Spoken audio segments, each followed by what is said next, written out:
मलाई पढ्नमा हेल्प गर्नुहोस् न प्लिज। हुन्छ। बिस्तारै बिस्तारै तिमी मेरो कहाँ हो यहाँ पढाइमा ध्यान दिने। सहारा बन्दैछौ तिमी मेरो दिनका दिन। मुटुको भित्र छौ तिमी मेरो आवाज बनी। ल तयारी भयो, एक्जाम राम्रोसँग गर्नु। Best of lock. हस् थ्याङ्क यू। ढुकढुकी बनेर म भित्र बस्छु। सुन न यो कुरा भन त तिमीलाई। मलाई पनि एउटा कुरा भन्नु थियो, एक्जाम सकेपछि कुरा गरौँला है।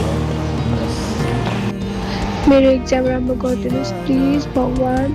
अनि त्यसपछि मैले आफ्नो फिलिङ सब सौम्यकलाई भन्नेछु।